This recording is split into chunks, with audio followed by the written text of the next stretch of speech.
참 부끄러운 인생을 살았습니다.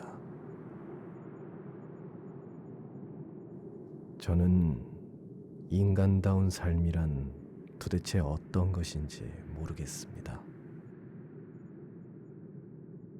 어릴 적 도로 위의 육교를 보고는 세련된 감각의 설치물이라고 생각하며 오르락 내리락 마치 놀이공원에 온 마냥 오르내렸습니다. 하지만 한참 뒤 도로 위의 육교가 도로 횡단을 위해 만들어진 지극히 실용적인 계단일 뿐이라는 사실에 순식간에 흥미가 사라졌습니다. 처음 지하철이라는 것을 보았을 때도 이 역시 실용적으로 필요에 의해 만들어진 것이 아니라 땅 위에서 달리는 것보다 땅 밑을 달리는 편이 색다르고 재밌는 놀이라서 만든 줄로만 알았습니다. 저는 어릴 때부터 몸이 약해 자주 누워있곤 했는데 그때마다 베개 커버나 이불 커버들을 보며 아무리 봐도 예쁘지 않는 볼품없어 보이는 장식이라고 생각했습니다.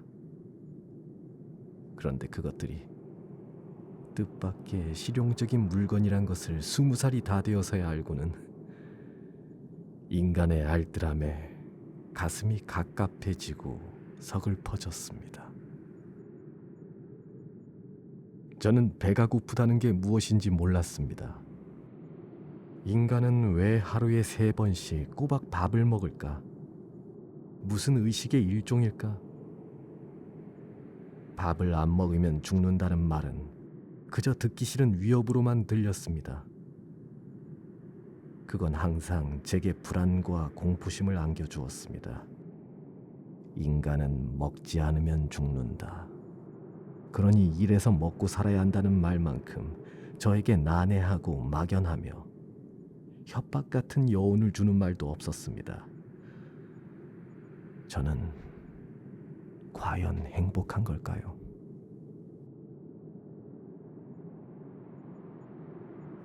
어렸을 때부터 정말로 자주 남들에게서 행복한 놈이라는 말을 들어왔습니다. 제 자신은 항상 지옥과도 같은 느낌이 들며 오히려 저를 행복한 놈이라고 말하는 사람들 쪽이 저와는 비교도 안 될 정도로 훨씬 안락하게 보였습니다. 결국 저는 알지를 못하는 겁니다. 남들이 겪는 고통의 성질이나 정도를 전혀 짐작할 수 없습니다. 생각하면 생각할수록 알 수 없게 되어 저 혼자만 돌연변이 인간인가 하고 불안과 공포를 느낄 뿐입니다. 저는 다른 사람들과 대화도 제대로 나누지 못하였습니다. 무슨 말을 어떻게 할지를 알 수가 없으니까요. 그래서 생각해낸 것이 웃기는 겁니다. 저는 이 웃기는 것에 의해서만 간신히 사람들과의 관계를 유지할 수 있었습니다. 어릴 때 가족과 함께 찍은 사진들을 보면 다른 식구들은 죄다 진지한 표정을 짓고 있는데 꼭 저 혼자만 얼굴을 이상하게 뒤틀어서 웃고 있습니다. 이 역시 저의 유치하고 서글픈 광대짓인 거죠. 무엇이든 좋으니까 남들을 웃기기만 하면 된다. 그러면 인간들은 내가 그들의 삶 바깥에 있더라도 크게 신경 쓰지 않을 테니까. 광대. 저는 광대로 보이는데 성공하였습니다. 자, 아빠가 이번에 도쿄에 갔다 오는데 받고 싶은 선물들 하나씩 말해봐라. 아무 말도 할 수 없습니다. 뭘 갖고 싶냐고 하면 아무것도 갖고 싶지 않게 됩니다. 수첩을 펼친 채 내 입에서 무언가가 나오길 기다리고 있는 아버지의 연필이 보입니다. 책이 좋겠죠. 그냥이 진지한 표정으로 말합니다. 또 책이냐? 요즘 장난감 가게에서 아이들이 좋아하는 가면 팔던데. 너도 그런 거 갖고 싶지 않아? 애들 다 쓰고 다니던데. 아버지는 김 빠진 얼굴을 하고는 수첩을 탁 접습니다. 아버지는 분명 화가 난 거야. 저는 그날 밤 이불 속에서 부들부들 떨다 살며시 일어나 아버지의 수첩을 펼칩니다. 가면 따위는 가지고 싶지 않습니다.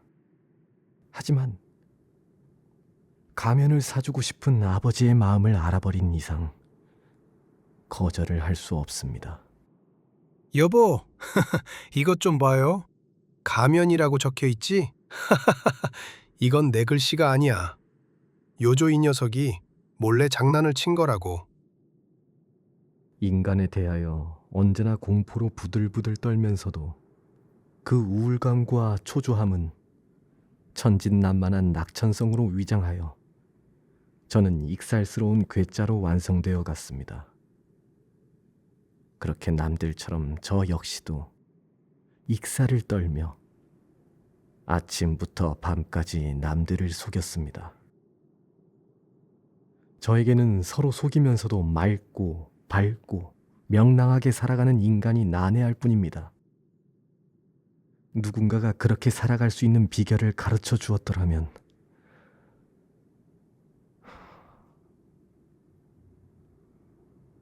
그렇게 누구에게도 호소하지 못하는 저의 이 고독한 냄새가 훗날 제가 갖가지 사건에 휘말리는 원인이 되었습니다.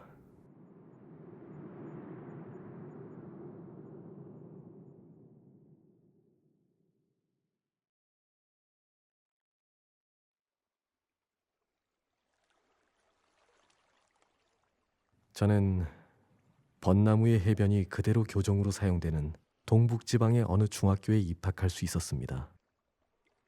여전히 대인관계에서 제가 느끼는 공포는 예전 못지않을 정도로 강렬하게 가슴속에서 꿈틀거리고 있었습니다. 하지만 광대짓은 더욱 능숙하여져 언제나 하구들을 웃기며 같은 반 학생들의 인기를 얻어갔습니다. 그날 체육 시간, 저는 일부러 최대한 엄숙한 표정을 하고 철봉으로 뛰어올라 그대로 멀리 뛰기를 하듯이 앞으로 몸을 날려 쿵 하고 엉덩방아를 찧었습니다. 모든 것이 계획적인 실패였습니다. 계획대로 모두들 크게 웃었고 저 역시 쓴웃음을 지으며 일어나서 바지에 모래를 털고 있노라니 다케이치가 제 등을 쿡쿡 찌르며 낮은 목소리로 속삭였습니다. 너 일부러 그랬지?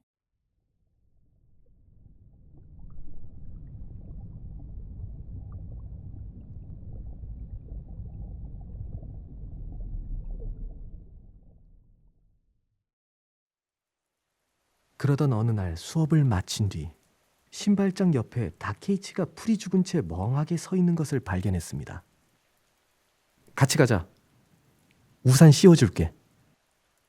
쭈뼛대는 다케이치의 손을 이끌고 함께 빗속을 달렸습니다. 저는 드디어 다케이치를 2층의 제 방으로 끌고 가는데 성공하였습니다. 비를 맞았더니 귀가 아파. 들여다보니 양쪽 귀가 골마 있었습니다. 많이 아프지. 비 오는데 억지로 끌고 와서 미안해. 여자 같은 말투로 다정하게 사과한 다음 아래로 가서 솜과 알코올을 가져다가 다케이치를 제 무릎에 눕히고 정성스럽게 귀를 닦아 주었습니다. 여자들이 너한테 홀딱 반할 거야. 제 무릎을 베고 누운 채 무심코 내뱉은 다케이치의 아부는 다케이치 자신도 의식하지 못하였을 정도로 무서운 악마의 예언이었다는 사실을 저는 훗날 깨닫게 됩니다. 이거 봐. 귀신 그림이야. 천연색 그림 한 장을 자랑하듯이 저에게 보이며 그렇게 말하였습니다. 저도 고흐의 원색판을 상당히 많이 보고 터치의 묘미, 색채의 선명함에 흥취를 느끼고 있었습니다만 귀신 그림이라고는 한 번도 생각한 적이 없었습니다. 그럼 이건 어때? 이것도 귀신 그림이야? 저는 모딜리아니의 화집을 꺼내어 다케이치에게 보여주었습니다. 굉장하다. 지옥의 말 같아. 여기 장래에 내 동료들이 있다. 저는 눈물이 날 정도로 흥분하여 아주 목소리를 낮춰서 다케이치에게 말하였습니다. 나도 그럴 거야. 귀신 그림을 그릴 거야. 지옥의 말을 그릴 거야. 다케이치의 말 한마디 덕분에 그때까지 그림을 대하는 제 마음가짐이 완전히 잘못되었음을 깨달았습니다. 아름답다고 느낀 것을 그대로 아름답게만 표현하려고 애쓰는 것이 얼마나 단순하고 어리석은가.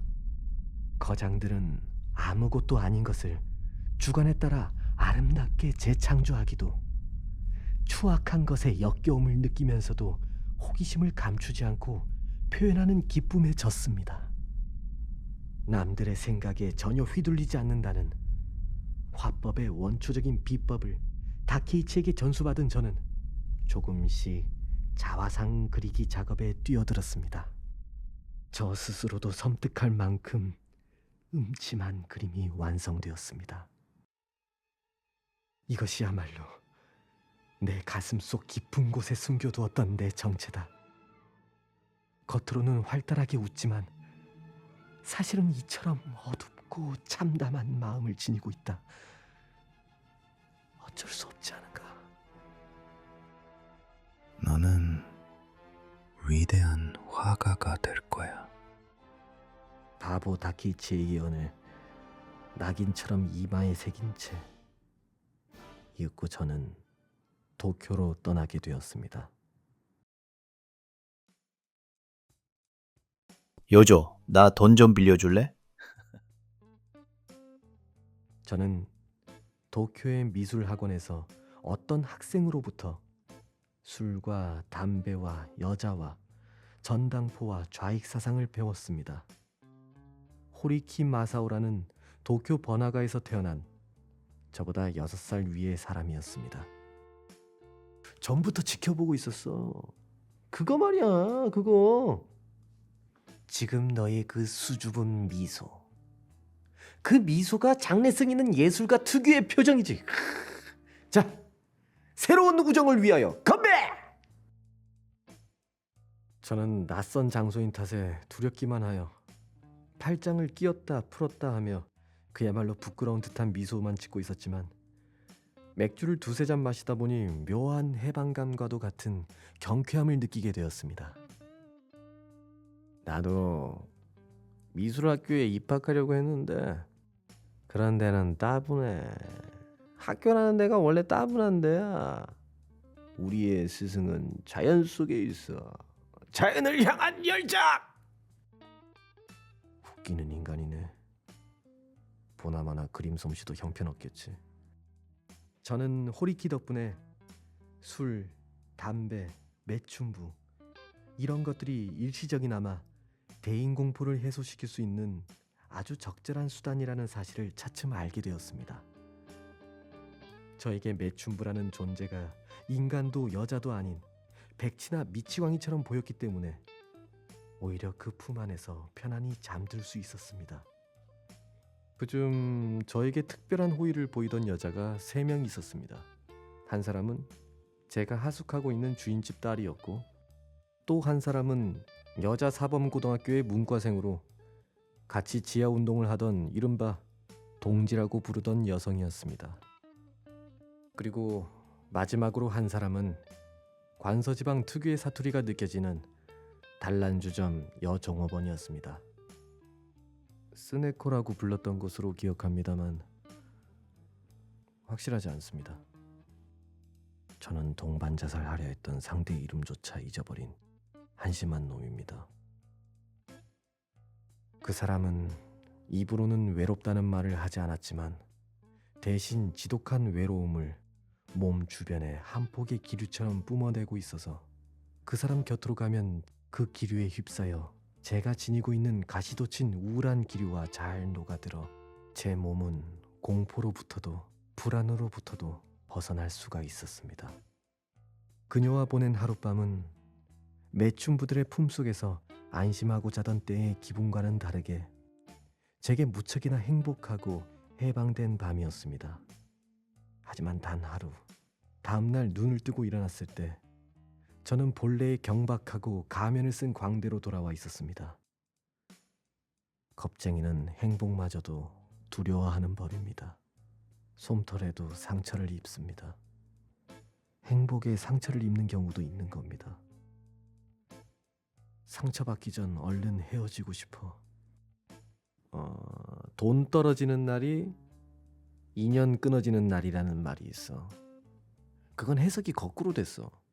돈이 떨어지면 여자한테 차인다는 뜻이 아니야. 남자한테서 돈이 떨어지면 남자는 제풀에 의기소침해져서 한심해지고 웃는 목소리에 힘도 없어지고 그러다가 괜히 삐딱해지고 결국에는 될 대로 되라는 심정으로 남자가 먼저 여자를 차는 거지. 정신이 반은 나가서는 차고 차고 또 차고 끝까지 찬다는 뜻이란 말이지. 진짜야. 사전에도 나와 있어. 딱한 노릇이지. 나도 그 심정 잘 알거든. 저는 그날 밤에 은인과는 만나지 않았습니다. 11월 말, 저는 호리키와 한 포장마차에서 싸구려 술을 마셨습니다. 이 원수 같은 친구는 그 포장마차에서 다른 곳으로 가서 또 마시자고 우겼습니다. 돈이 없던 우리는 고민하던 차에 저는 문득 한 달 전 그 스네코라는 여인이 생각났습니다. 호리키는 신이 나서 단란주점이야? 아, 오늘 밤은 말이야 여자가 너무 고프구만. 나 여자 종업원한테 키스해도 되겠냐? 나 키스한다. 진짜 한다고. 내 옆에 앉는 여자한테는 무슨 일이 있어도 키스할 거야. 알았냐? 마음대로 해.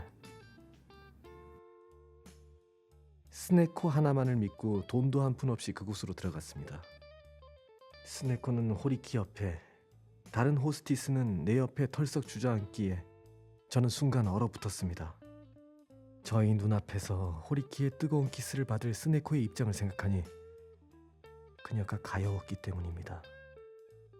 그러나 잠시 후 야 못하겠다. 아무리 내가 여자한테 굶었다지만 에이 이렇게 없어 보이는 여자랑 술독에 빠져 죽고 싶었습니다. 생애 처음이라 해도 좋을 만큼 술을 들이붓고 또 들이부어 스네코와 얼굴을 마주한 채 서글픈 웃음을 나누었습니다.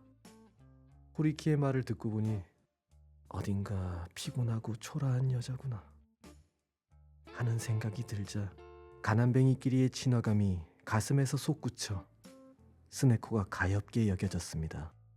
술을 마시고 이토록 정신을 못 차릴 정도로 취한 것은 그때가 처음이었습니다. 눈을 떠보니 머리맡에 스네코가 앉아 있었습니다. 그녀의 집이었습니다. 돈이 떨어지면 인연도 떨어진다고 말한 건 농담인 줄 알았더니 정말이었나 봐요. 어쩜 그리 발길을 뚝 끊을 수가 있는지 인연 끊는 것도 참 까다롭네요. 내가 돈을 벌면 안 되는 건가요? 안 돼. 새벽녘 그녀의 입에서 죽음이라는 말이 처음으로 나왔습니다. 그녀도 인간으로서의 삶에 지쳐있는 듯이 보였고 저도 또한 도저히 더 이상 참고 살아갈 수가 없을 것 같았기에 그녀의 제안에 가볍게 동의하였습니다. 그날 밤 저희들은 가마쿠라 앞바다에 뛰어들었습니다.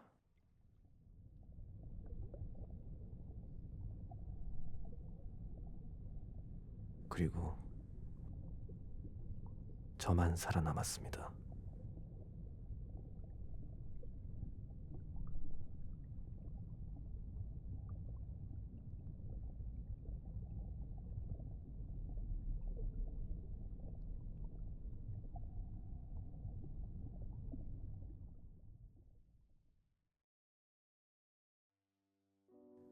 다케이치의 예언은 하나는 맞고 하나는 빗나갔습니다. 여자들이 반할이라는 명예롭지 못한 예언은 맞았지만 틀림없이 위대한 화가가 되리라는 축복의 예언은 빗나갔습니다. 그리고 고작 조잡한 잡지에 연재하는 어설픈 무명 만화가가 되었습니다. 외출하시면 안 됩니다.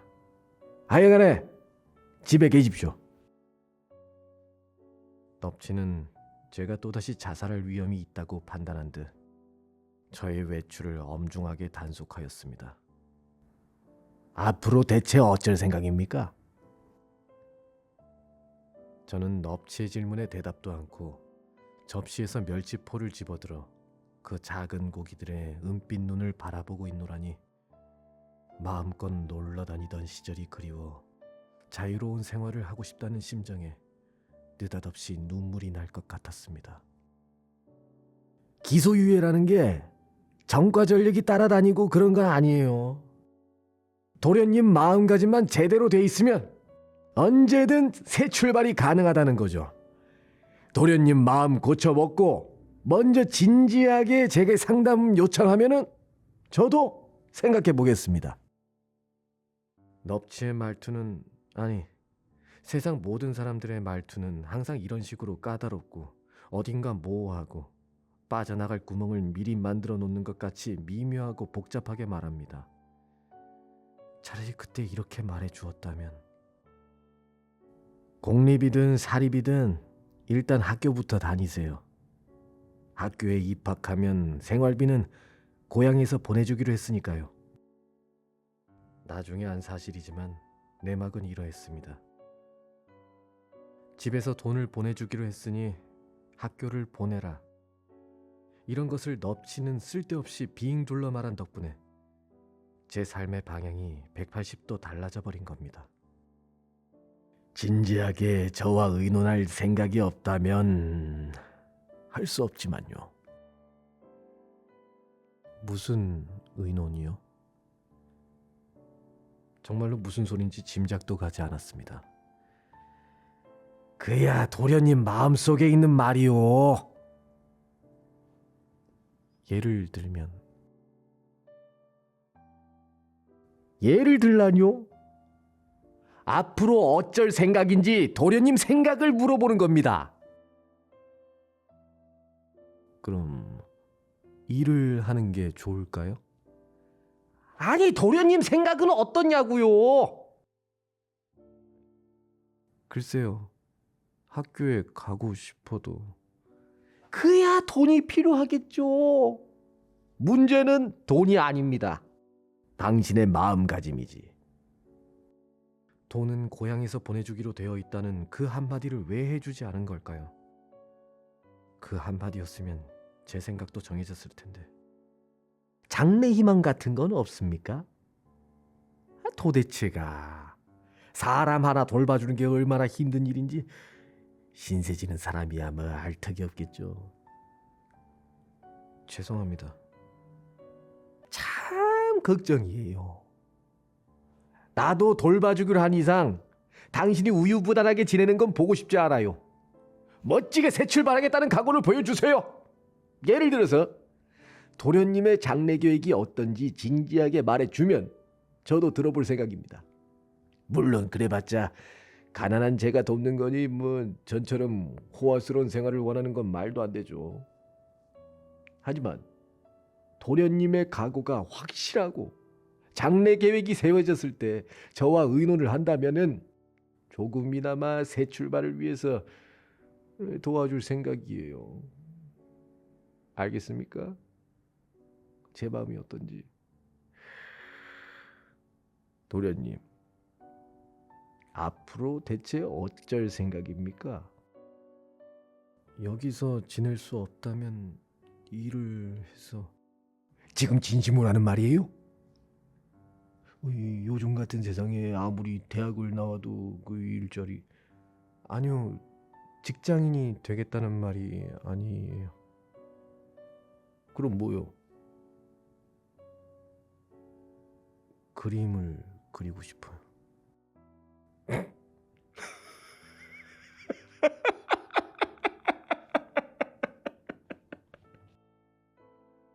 새벽이 되자 넙치의 집에서 도망쳐 나왔습니다. 저녁 때 틀림없이 돌아오겠다는 메모와 호리키 마사오의 주소와 이름을 적어놓고 살그머니 집을 나왔습니다. 넙치에게 설교를 들은 것이 분해서 도망친 것은 아닙니다. 넙치 말 맞다나 전 각오라는 게 되어 있지 않은 남자라 장래고 뭐고 짐작도 가지 않는 데다 이 이상 그의 집에 신세 지는 것도 안 될 노릇이고 혹시라도 제가 각오를 잡고 뜻을 세운다 한들 그 새 출발 자금을 넙치로부터 원조를 받는 것이 너무도 괴로웠기 때문입니다. 당신은 고생을 많이 하고 자랐나 봐요. 눈치가 참 빨라. 가엾게. 시즈코라는 이름의 이 여자는 고슈 출신으로 나이는 28이었습니다. 5살짜리 딸과 고엔지에 있는 아파트에 살고 있었습니다. 처음으로 기둥서방 비슷한 생활을 했습니다.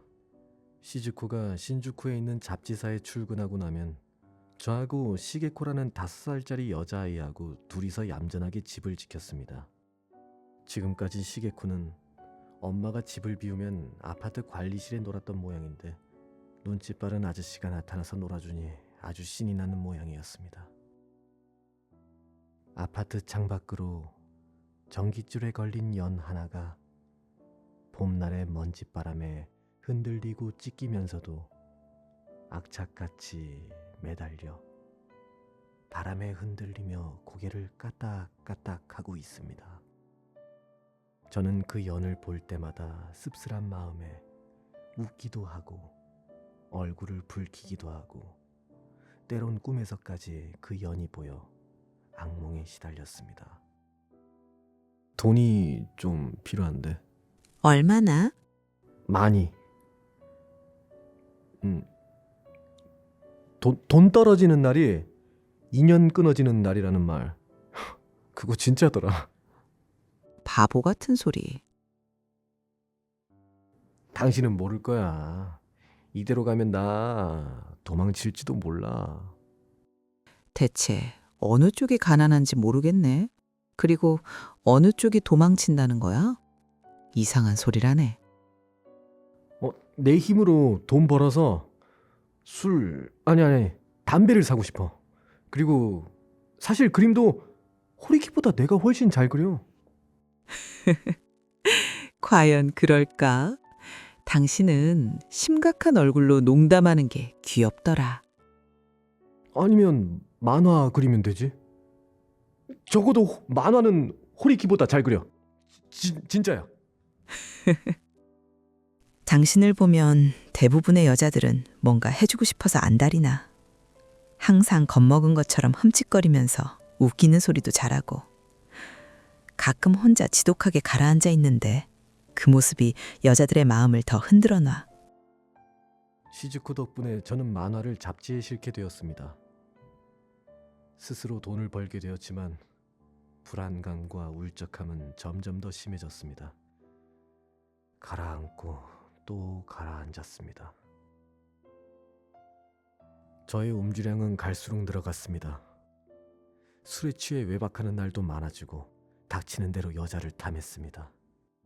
동반 자살 사건 이전에, 아니 그때보다 더 피폐해지고 야비해진 술꾼이 되면서 돈에 쪼들려 시즈코의 옷까지 내다 파는 지경이 되었습니다. 그렇게 1년이 넘게 그 짓을 하던 무렵 저는 시즈코의 옷을 몰래 내다 팔고 그 돈으로 술을 마시며 이틀 밤을 외박하고 사흘째 되던 날 역시 몸이 좋지 않아 발소리를 죽여 살그머니 아파트에 갔다가 방 안에서 시즈코와 시게코 두 모녀의 대화를 듣게 되었습니다. 아빠는 술을 왜 마시는 거야? 아빠는 있잖아. 술이 좋아서 마시는 게 아니야. 사람이 너무 착하다 보니까 그래서. 착한 사람은 술을 마셔? 그게 아니라. 아빠 놀라겠지? 싫어할지도 몰라. 어쩜 저거 봐. 상자에서 튀어나왔네. 아빠 화난 것 같다. 그러네. 하하하, 토끼야. 문틈 사이로 깡충대며 방 안을 뛰어다니는 흰 토끼를 쫓아다니는 모녀가 보였습니다. 행복해 보이는구나. 나 같은 놈이 이 두 사람 사이에 끼어들면 머지않아 두 사람을 망쳐놓겠지. 소박한 행복, 착한 모녀, 두 사람에게 행복을. 저는 두 번 다시 그 아파트에 돌아가지 않았습니다. 곧바로 스탠드바로 향한 저는 마담에게 말했습니다. 헤어졌어. 그 말 한마디로 충분했습니다. 바로 그날 밤부터 저는 스탠드바에서 기둥서방 생활을 하며 지내게 되었습니다.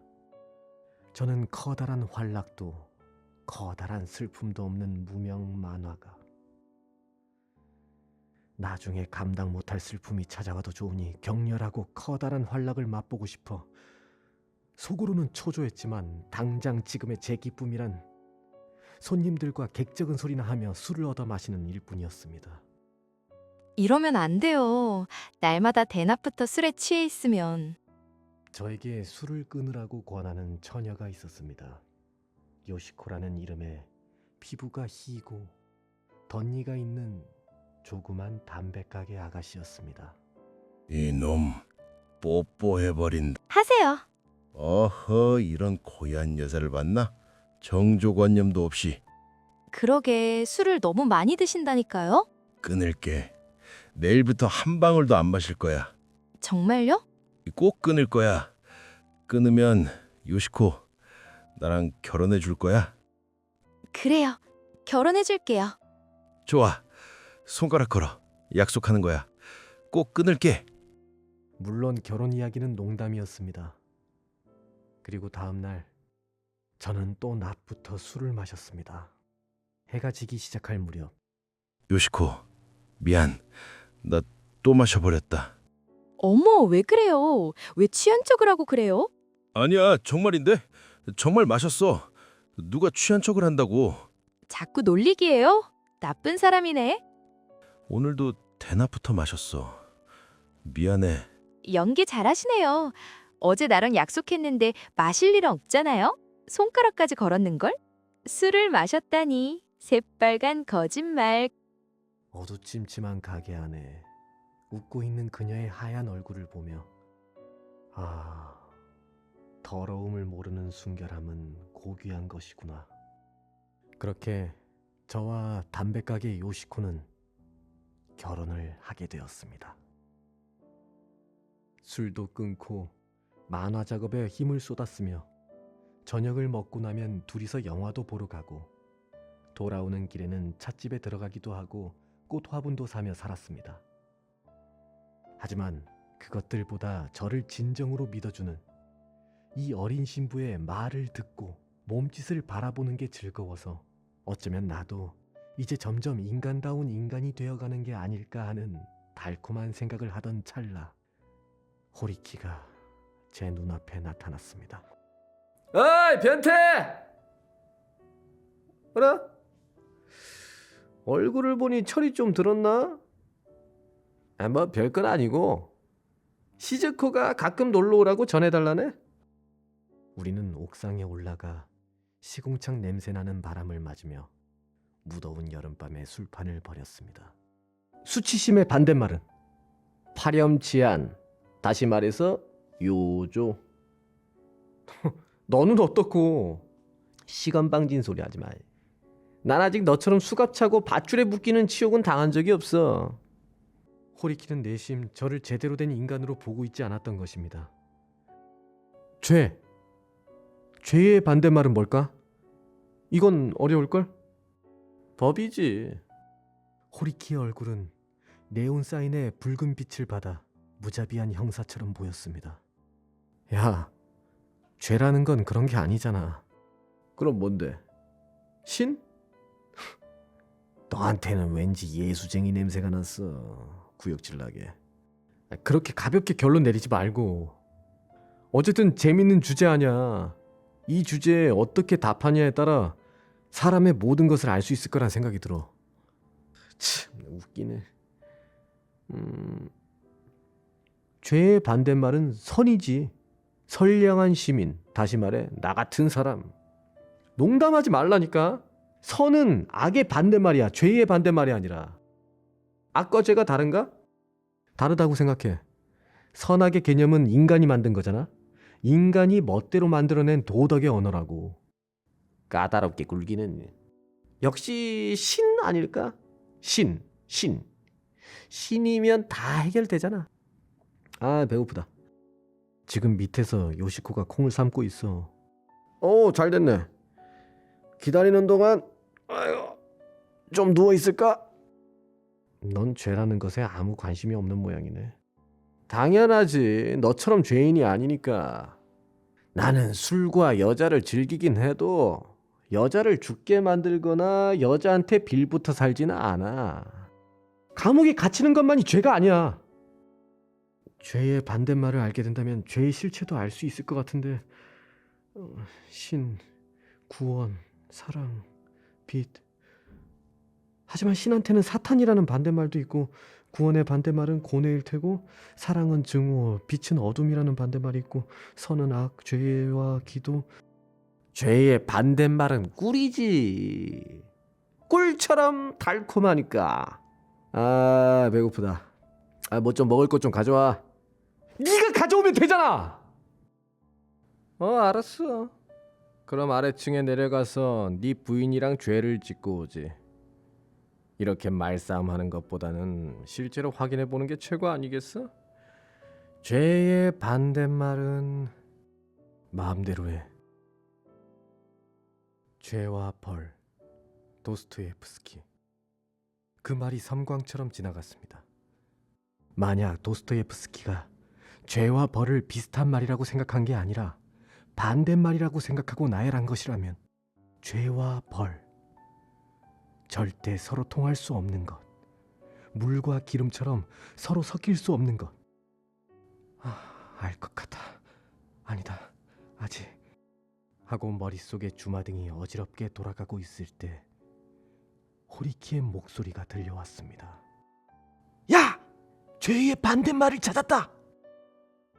우리는 옥상에서 2층으로, 2층에서 다시 1층의 방으로 내려가는 계단 중간에서 호리키는 걸음을 멈추더니 제 방 창문을 향해 손가락으로 가리켰습니다.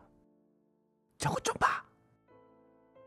환한 전등 아래로 저의 부인 요시코와 다른 남자의 몸이 뒤엉켜 있었습니다. 아니, 2마리의 짐승이 보였습니다. 그래, 이 역시 인간의 모습이다. 놀랄 거 없다. 인간의 모습이다.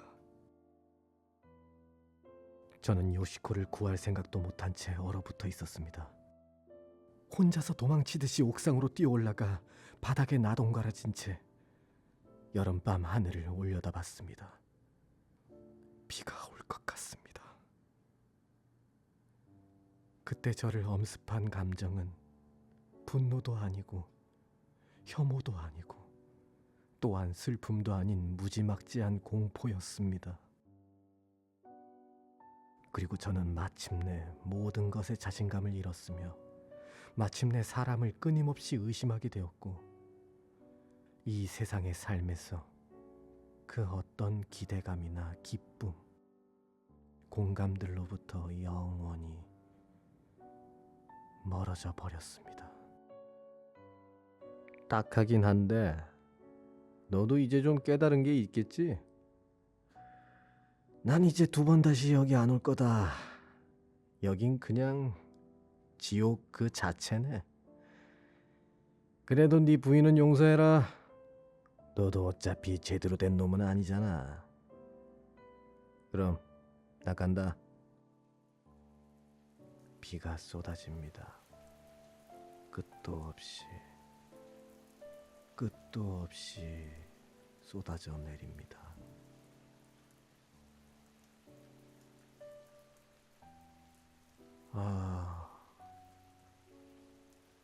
사람을 믿는다는 것은 죄가 되는가? 그 상대 남자는 저에게 만화를 받아가는 왜소한 장사꾼이었습니다. 웬일인지 그를 증오하기보다는 맨 처음 그 장면을 목격하고도 아무런 조치도 취하지 않은 채 고자질하기 위해 옥상을 올라온 호리키를 향한 증오와 분노가 밤마다 치밀어 올랐습니다. 용서하고 말 것도 없습니다. 요시코는 믿음의 천재입니다. 사람을 의심할 줄 몰랐던 겁니다. 그 때문에 일어난 비참한 사건. 신께 묻습니다. 사람을 믿는 것은 죄가 되나요?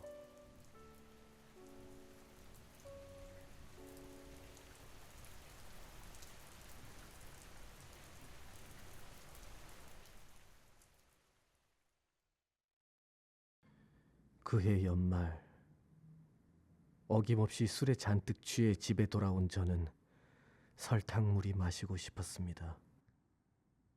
설탕 단지를 열었습니다. 거기엔 설탕은 온데간데 없고 수면제 한 상자가 있었습니다. 수면제는 아직 사용한 흔적이 없었지만 언젠가는 일을 저지를 생각으로 이곳에, 그것도 상자에 붙은 영어로 된 라벨을 벗겨서 감춰뒀던 것입니다. 가엾게도 요시코는 라벨에 적힌 영어를 읽지 못해 손톱으로 반만 긁어내고는 제가 모를 줄 알았나 봅니다. 너에게는 죄가 없어. 천천히 상자를 열어 수면제를 입안에 털어놓고 조용히 전등을 끄고 잠이 들었습니다. 사흘 동안 저는 죽은 듯이 누워 있었다고 합니다. 눈을 떠보니 머리맡에 넙치와 마담이 앉아 있었습니다. 그리고 저로서는 전혀 뜻밖의 말이 입에서 튀어나왔습니다. 요시코랑 헤어지게 해줘. 여자가 없는 곳으로 가고 싶어. 여자가 없는 곳. 저의 이 멍청한 소리는 나중에 너무나 비참한 형태로 실현되었습니다. 도쿄에 큰 눈이 내린 밤이었습니다. 저는 술에 취하여 긴자의 뒷골목을 작은 소리로 웅얼거리며 끝도 없이 내리쌓이는 눈을 발끝으로 차듯이 걸어가다가 갑자기 토를 했습니다. 피가 쏟아져 나옵니다.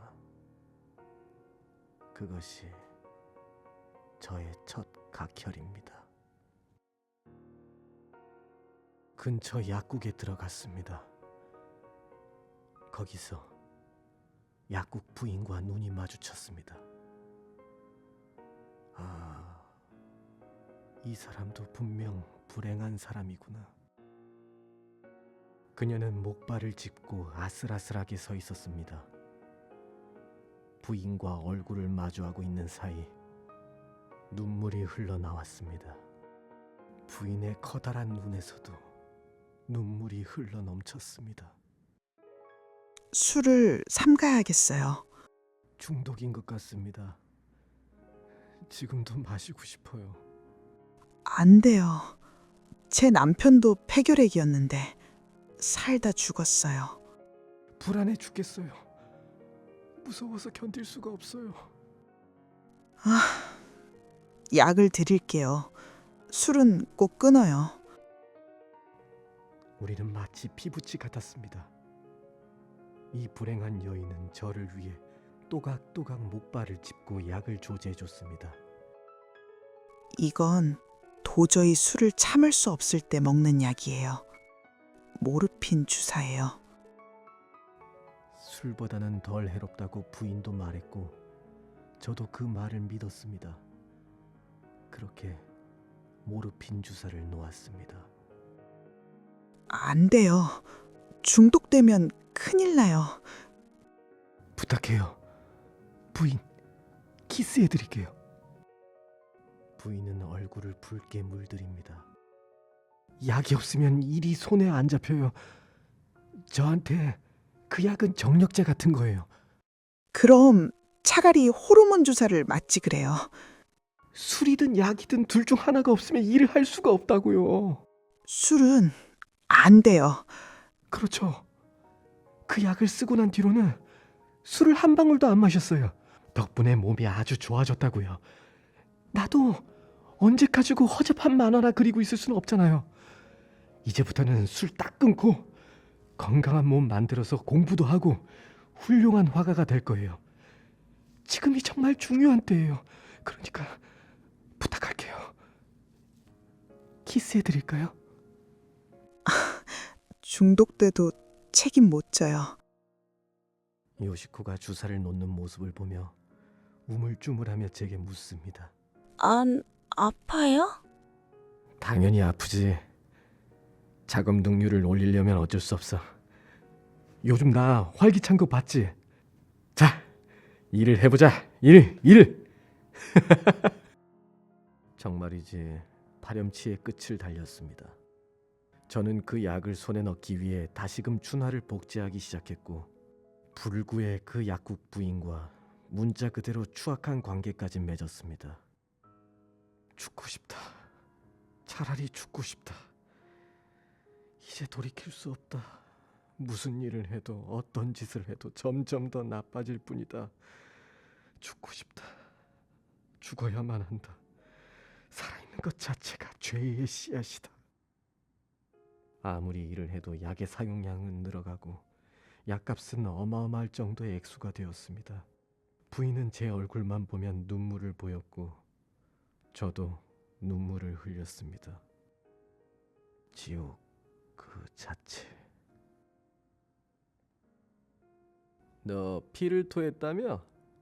호리키는 그렇게 말하더니 지금까지 한 번도 본 적 없는 다정한 얼굴로 웃어줬습니다. 그 다정한 얼굴이 고맙고 기뻐서 눈물을 흘렸습니다. 좌우지간 2번부터 해야 됩니다. 뒷일은 저희가 알아서 할 테니 빨리 치료부터 합시다. 피를 토할 정도로. 그들은 자비로 넘친다고 해도 좋을 만큼 차분한 말투로 저를 설득했고 저는 의지고 판단이고 없는 사람처럼 그저 훌쩍훌쩍 울면서 두 사람의 말에 고분고분 따랐습니다. 저는 자동차에 실렸습니다. 요시코까지 해서 우리 넷은 꽤 오래 차를 타고 가다 사방이 어둑해졌을 때쯤 숲속에 있는 커다란 병원 입구에 도착했습니다. 넙치와 호리키 그리고 요시코는 저를 남겨둔 채 돌아가기로 했습니다. 요시코는 옷가지를 저에게 준 다음 말없이 허리띠 안에서 주사기와 남아있던 그 약을 꺼냈습니다. 그녀는 그때 가지고 그것이 정력제라고 생각했던 모양입니다. 아니야, 이제 필요 없어. 철커덩 자물쇠가 채워졌습니다. 정신병원이었습니다. 여자가 없는 곳으로 가고 싶다고 했던 수면제 사건 때의 어리석은 헛소리가 실현된 것이었습니다. 그곳은 남자 미치광이들 뿐인데다가 간호사까지 남자여서 여자라고는 그림자도 보이지 않았습니다. 이제 저는 죄인은 고사하고 아예 미치광이가 되었습니다. 아니, 저는 절대 미치지 않았습니다. 단 한순간도 미친 적이 없습니다. 하지만 미치광이들은 보통 자신들이 미치지 않았다고 한답니다. 한마디로 말해 이 병원에 수용된 자들은 미치광이고 수용되지 않은 자들은 정상인이라는 겁니다. 신에게 묻습니다. 신뢰하는 것은 죄가 되나요? 시간이 흘렀습니다. 저는 정신병원을 나와 남쪽 시골 마을 변두리로 내려왔습니다. 얼마나 오래되었는지 벽은 다 흘러내리고 기둥은 벌레 먹은 상태인데 수리는 엄두도 못 낼 지경의 초가집 한 채를 사서 예순이 다 된 머리카락이 지독히도 추한 하녀 한 명을 붙여줬습니다. 그렇게 3년 남짓한 세월이 흘렀습니다. 저는 그 사이 테츠라는 늙은 하녀한테 몇 번이나 해괴망측한 짓을 당하면서 때로는 부부싸움 비슷한 것도 하게 되었고, 가슴의 병은 일진일퇴, 살이 올랐다 빠졌다, 피를 토했다 안 했다가 하고 있습니다. 어제는 테츠에게 수면제를 사오라며 마을 약국에 심부름을 보냈더니 평소와는 다른 모양의 상자에 수면제를 사옵니다. 딱히 신경 쓰지 않고 있다가 자기 전에 몇 알을 먹었습니다. 그런데 통 잠이 오지 않습니다. 이상하다 하는 사이 배가 아파 급히 변소를 가니 심한 설사가 나왔습니다. 아무래도 이상해서 테츠가 준 수면제 상자를 다시 확인해 보니, 테츠! 이거 칼모친 아니잖아. 이거 해노모친이잖아. 마치 페인처럼 수면제를 먹고 잠이나 자려 했지만 계속해서 이어지는 맹렬한 설사에 어떻게든 잠자리를 박차고 일어나 변소로 향하는 삶의 의지에 그만 웃음이 나옵니다. 이런 페인의 삶 속에서 뜻하지 않는 의지를 발견하고는 어쩌면 페인이라는 단어는 희극명사일지 모른다는 생각이 듭니다. 지금 저는 행복하지도 불행하지도 않습니다. 그저 모든 것은 지나갑니다. 제가 지금까지 아비규환으로 살아온 소위 인간 세상에서 딱 하나 진리 같다고 느낀 것은 그것뿐이었습니다. 그저 모든 것은 지나갑니다.